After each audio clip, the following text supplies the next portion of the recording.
So ako po si Beverly, 28 years old po. Sobrang hirap po talaga. Nakaka-experience po ako ng vertigo, may spinning, imbalance. Pag natitrigger siya, lalo na kapag yumuyo ko, bigla ang lingon. Sobrang hirap po talaga. Hindi na magawa yung mga dapat gawin dahil dito hindi na makapag-work. Yung unang adjustment, parang wala lang siya. Parang 1 minute nga lang ginawa ni Doc na ayun na pala may adjustment na palang nangyayari. Then, staple niya lang, yun lang ang nangyari. Pero napakalaki ng pagbabago agad na napansin ko dahil yung balance ko is unti-unti na agad bumabalik. May mga nagagawa na ako. Grabe, sobrang laking pagbabago talaga. Yung tipong dating wala akong nagagawa sa bahay, lagi na lang ako nakahiga kasi takot nga ako, baka bigla akong matumbak. Ngayon, napakarami na. Parang nag-back to normal na lahat. Niintindi ko na yung anak ko, nakakapagtrabaho na ako. Then yung balance ko, okay na, wala nang spinning.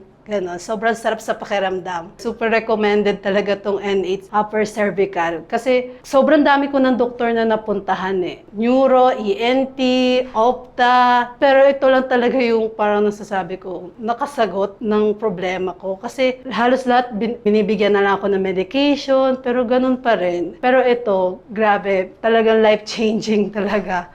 Marami kasi ako nakikita na hindi sila nagtitiwala pa sa mga chiro. Pero pag na-try nyo tong N8 upper cervical chiropractor, grabe, iiba yung isip nyo sa mga chiro. Kasi napaka-gentle lang neto, walang cracking, walang maririnig na buto na tutunog. Ito napaka-gentle lang, pero napakalaki ng pagbabago na ibibigay sa katawan mo.